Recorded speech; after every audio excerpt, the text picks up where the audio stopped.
심각한 기업 가치 훼손으로 국민의 소중한 자산에 피해를 입히는 기업에 대해서는 국민연금기금 수탁자로서 주주 가치 제고와 국민 이익을 위해 적극적으로 주주권을 행사할 것임을 다시 한번 강조드립니다.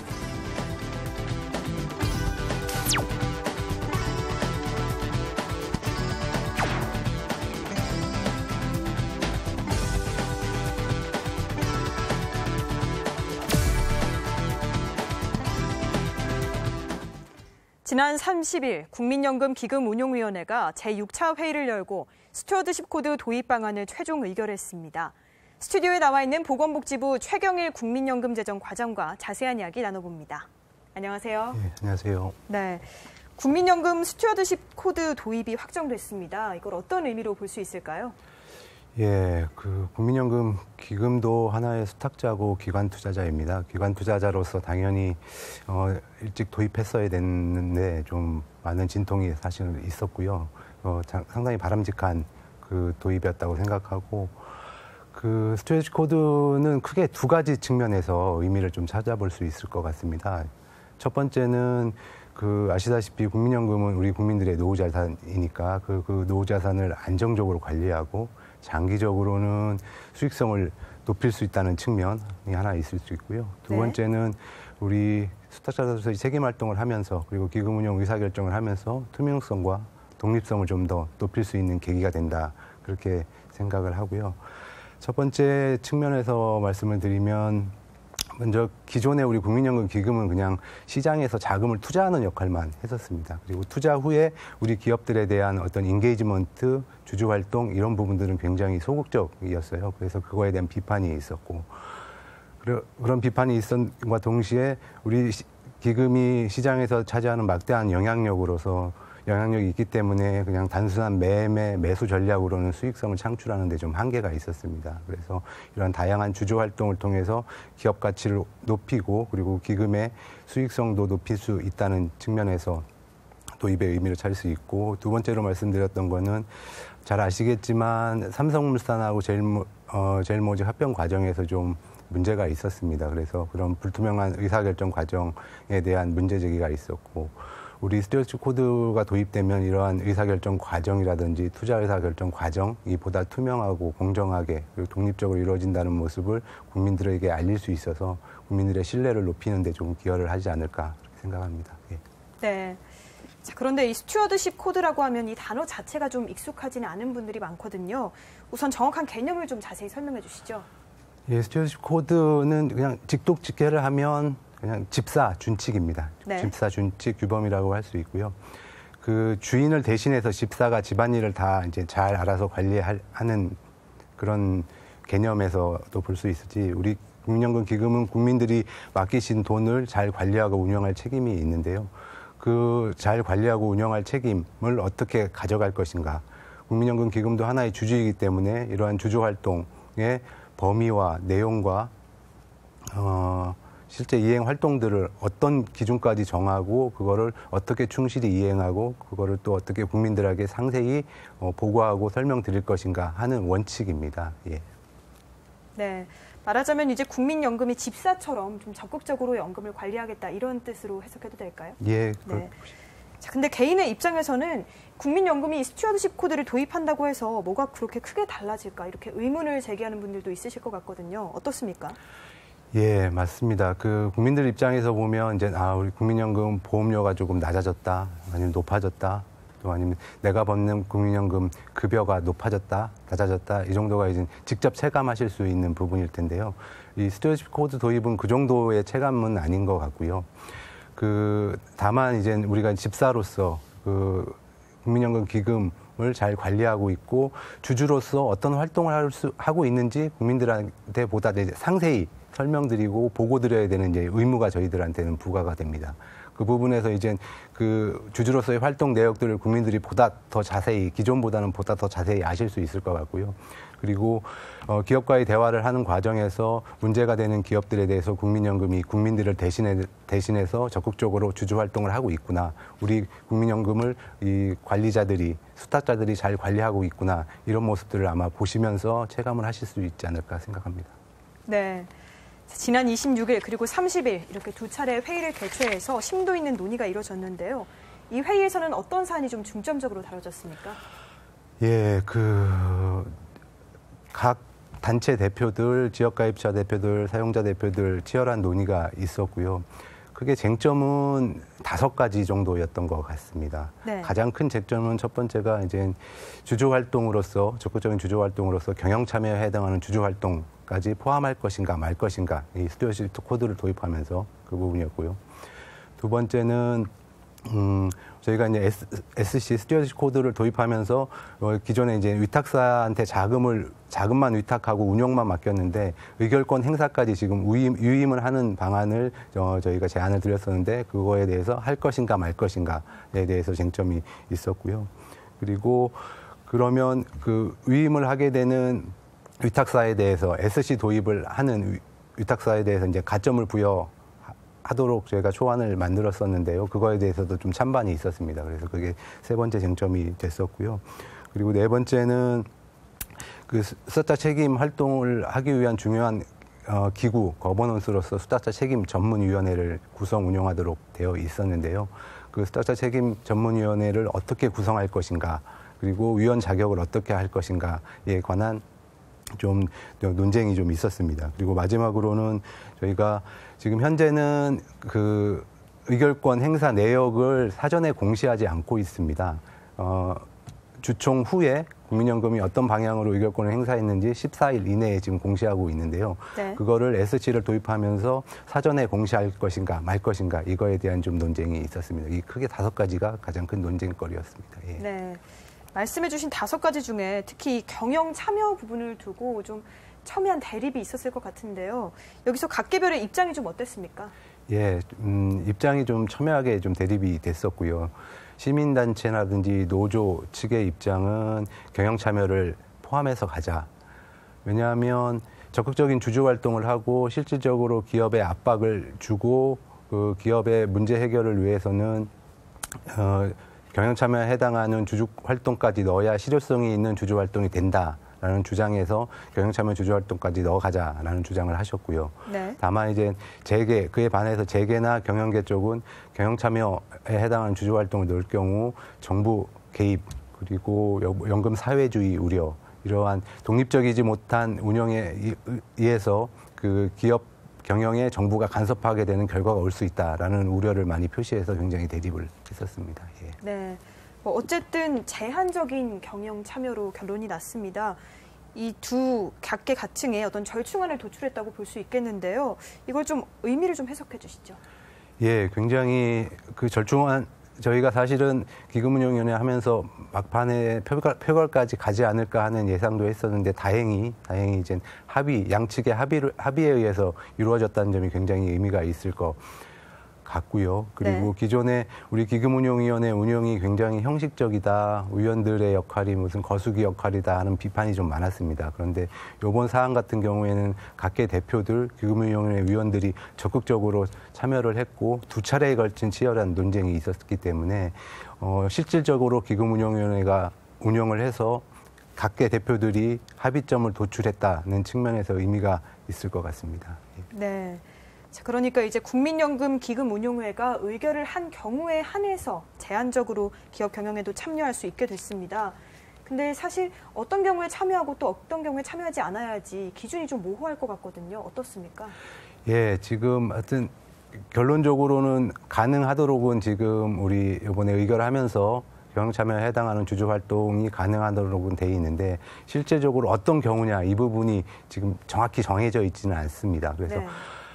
포괄적으로는 어떤 경우든 다 가능한 거고 다만 이제 저희가 넣어놓은 내용이 기금운용위원회 의결을 거친다기 때문에 기금운용의 의결을 거치는 거는 어떤 상황이 발생할지는 정확히 알 수는 없을 것 같고요. 다만 기업 가치에 중대한 훼손이 있을 경우 그리고 그로 인해서 우리 기금이 수익성, 기금 가치가 하락할 경우에 그런 경우에 한해서만 기금의 의결이 가능할 것 같습니다. 그래서 그런 경우에 대해서 그 경영 참여에 해당하는 주주권이 발동될 수 있을 것 같습니다.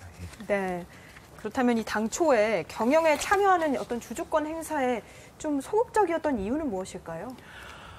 경영 참여에 해당하는 주주 활동을 하기 위해서는 우리 그 자본시장법상에서 관련 의무를 좀 준수해야 됩니다. 소위 우리 자본시장법상에는 5% 룰, 10% 룰이라는 게 있습니다. 5% 룰이라는 5% 룰이라는 뭐냐면 그 경영 참여를 하고 있는 주주가 5% 이상의 지분을 가진 그 기업에 대해서 경영 참여를 하게 되면 그 주식 1%의 변동이 있어도 5일 이내에 공시를 해야 되고요. 네. 10% 룰은 주주 10% 이상 가진 그 기업에 대해서 한 주의 변동이 있어도 5일 이내에 공시를 해야 되고 그 경우 또 6개월간의 단기 매매 차익이 있는데요. 6개월간 거래했을 경우 그 단기 매매 차익을 기업에 반환을 해야 됩니다.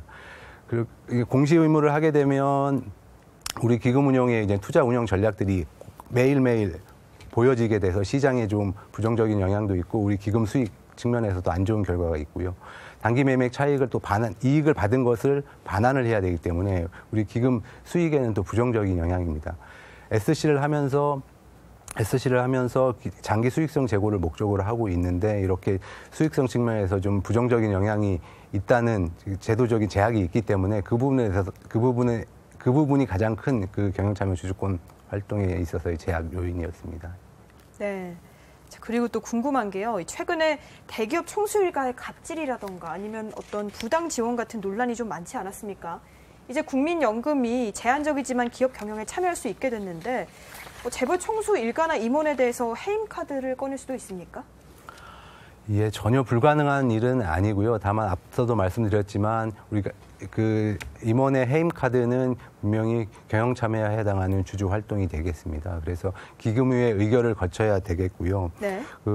그래서 이제 아까도 말씀드렸지만 그런 기업 가치의 중대한 훼손, 그로 인한 국민연금 기금의 중대한 장기 수익성의 부정적인 영향 이런 것들을 종합적으로 고려해서 기금운용위원회 위원들이 합의를 통해서 도출되면 가능은 할 것 같은데 실제 실효성이 어느 정도 있을지는 좀 저희도 아직 처음 해보는 거라서 좀 예측하기는 좀 어려울 것 같습니다. 네, 앞으로 좀 더 구체화 되겠군요. 예. 자, 이 투자한 회사에 대한 정기적인 점검도 무엇보다 중요할 것 같습니다. 이를 위한 대책도 있는지요?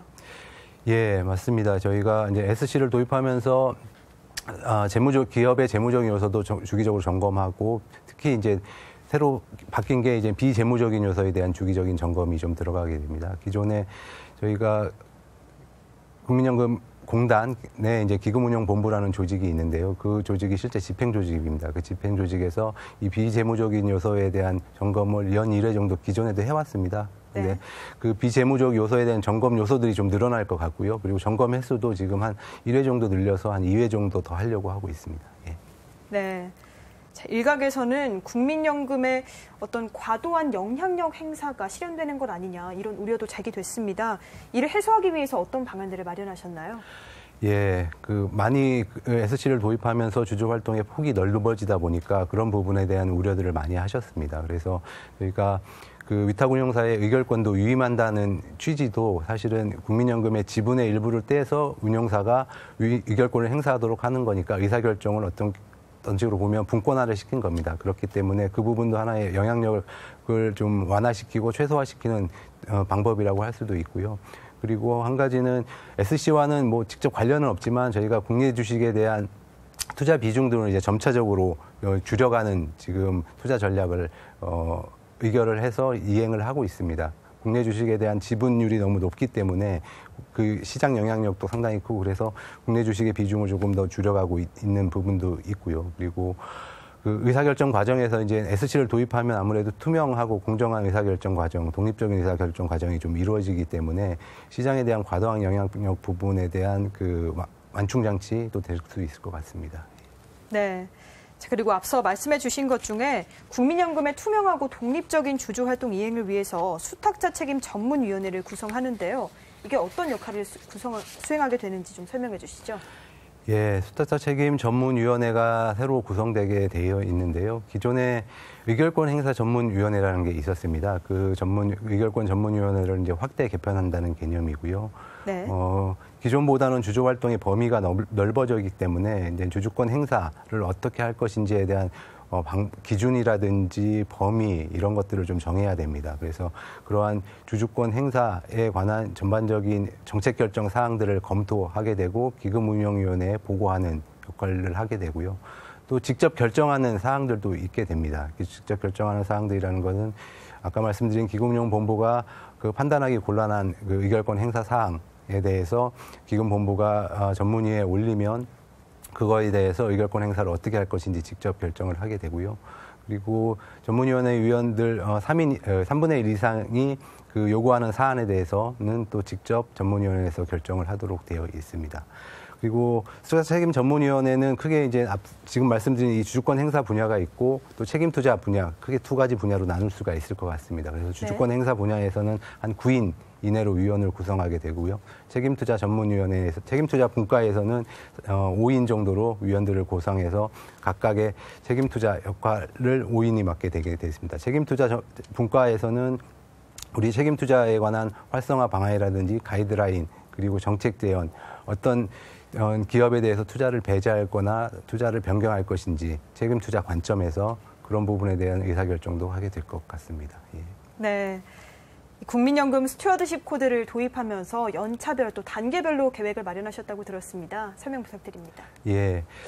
아무래도 지금 저희 집행조직인 기금운용본부의 인프라라든지 어떤 제도적인 요인들이 있기 때문에 저희가 단계적으로 점진적으로 간다는 입장을 밝혔고요.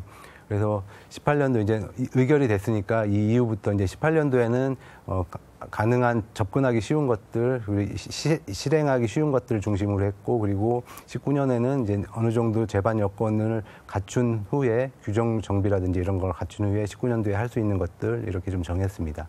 그래서 18년도에 할 수 있는 것들은 일단 기존에 우리가 배당 정책을 하고 있었는데요. 기존의 배당 정책을 좀 더 확대하는 방식으로 주주 활동을 하자라는 안을 저희가 제안을 드렸고 의결을 했는데, 기존에 우리 배당 정책은 그 제한된 기업들, 배당 정책을 수립하지 않는 기업들에 대해서 그 배당 정책을 수립하라는 요구를 했었습니다. 네. 그게 연간 한 4개 정도, 5개 정도 기업을 대상으로 우리가 인게이지먼트 활동을 했었는데요. 그 기업 수를 한 9개에서 한 10개 정도로 좀 늘려갈 생각입니다.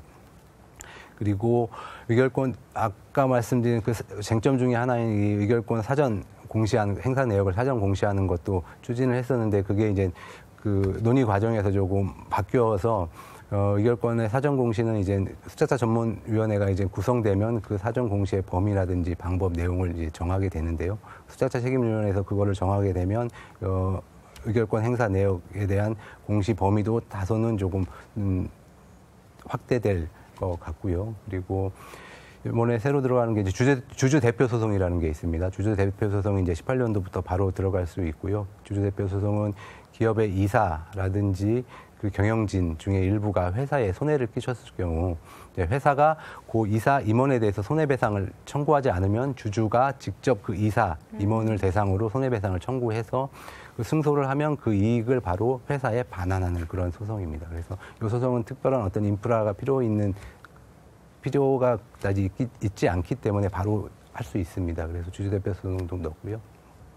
그리고 최근에 그 저희가 새롭게 주주 활동 범위에 넣었던 게 대한항공 사태와 같이 예기치 않은 그런 기업 가치 훼손 이슈가 발생했을 때 즉각적으로 저게 대응할 수 있는 그런 근거를 마련했거든요. 그것도 바로 이제 18년도에 할 수가 있을 것 같고요.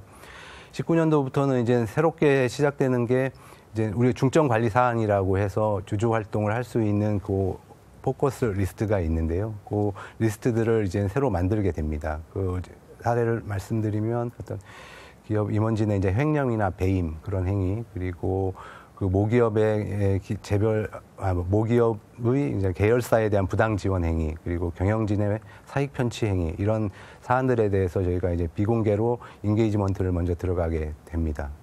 그런 사항들이 이제 19년도에 새로 들어가게 될 것 같고요. 20년도에는 이러한 19년도부터 그리고 18년도부터 해왔던 이러한 인게이지먼트들로 인해서 개선 효과가 없을 경우 20년도부터는 비공개에서 이제 공개로 전환해서 바로 주주 활동이 들어가게 되겠고요. 공개 서한이라든지 경영진과의 면담 이런 활동들이 20년도에 이루어질 것 같습니다. 그리고 18년, 19년도에 우리가 국민연금 입장에서 문제 해결을 요구했던 사안들에 대해서 기업들이 개선 여지를 보이지 않을 경우 그 주총에서 의결권 행사와 연계해서 그런 사안들에 대해서는 적극적으로 반대 의사를 표시할 수 있도록 했습니다. 예. 네. 국민연금 스튜어드십 코드가 좀 잘 정착될 수 있도록 단계별로 많은 계획을 마련하신 것 같은데요. 자, 앞서 살펴본 것처럼 이 국민연금 주주권 행사에 대해서 국민들의 기대 그리고 또 경영계 우려와 지금 공존하고 있는 게 사실입니다.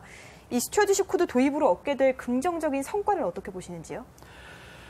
예, 재계나 경영계 쪽에서는 이제 많이 우려를 하시는 것 같고요. 그리고 시민단체, 노조, 그리고 일반 국민들께서는 많이 기대를 또 하시는 것 같습니다. 네. 예, 저희가 앞서 모두에 말씀드렸지만 스튜어드십 코드를 도입하는 의미 자체가 우리 기금의 장기 수익성 제고를 목표로 하고 있기 때문에 저희 장기적으로는 우리 기금의 수익성을 높일 것으로 생각하고요. 그리고 대외적으로는 우리 자본시장, 그리고 전체 금융시장, 국내 시장을 업그레이드 할 수 있는 계기가 될 것으로 생각합니다. 우리 국민연금이 SC를 도입함으로써 일반 위탁 운용사들, 자산 운용사들이 SC를 도입하도록 이제 권장하고 유도를 할 계획이기 때문에 우리 시장에 전반적으로 SC가 도입되게 되면 우리 자본시장이 한 단계 업그레이드 될 수 있을 것이라고 생각하고요. 소위 말하는 그 코리아 디스카운트, 기업의 의사결정이라든지 이사진이라는 경영진의 그러한 불투명성 이런 부분들에 대해서 주주로서 적극적으로 활동을 하게 되면 우리 기업 문화, 기업 경영에 대한 한 단계 업그레이드 그를 통해서 우리 코리아 디스카운트라는 요소가 해소되면서 자본시장도 한 단계 업그레이드 될 수 있다고 생각합니다. 예. 네. 자, 그럼 앞으로 국민연금 스튜어드십 코드가 나아가야 할 방향에 대해서 마무리 말씀 부탁드립니다. 예.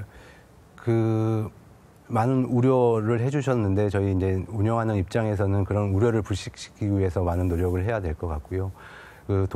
모두에 말씀드린 도입 취지 두 번째에 해당하는 우리 기금 운용 그리고 주주 활동에 관한 투명성, 독립성을 높이는 부분 그런 부분들을 통해서 주주 활동을 보다 투명하고 공정하게 하고 국민들에게 상세히 보고 드림으로써 우리 국민연금의 주주활동 그리고 의사결정 과정이 독립적으로 이루어지고 있구나. 그리고 정부 개입 없이 굉장히 잘 투명하게 운영되고 있구나. 이런 모습들을 꾸준히 보여드려야 될 것 같고요. 그걸 통해서 우리 국민들에게 국민연금이 그동안 신뢰를 얻지 못했던 부분을 다시 회복하면서 국민 신뢰 제고를 위해 노력하는 것이 가장 큰 과제라고 생각합니다. 예. 네. 앞으로 또 국민연금의 변화를 기대해 보도록 하겠습니다. 네. 자, 지금까지 보건복지부 최경일 국민연금재정과장과 이야기 나눠봤습니다. 오늘 말씀 고맙습니다. 네, 감사합니다.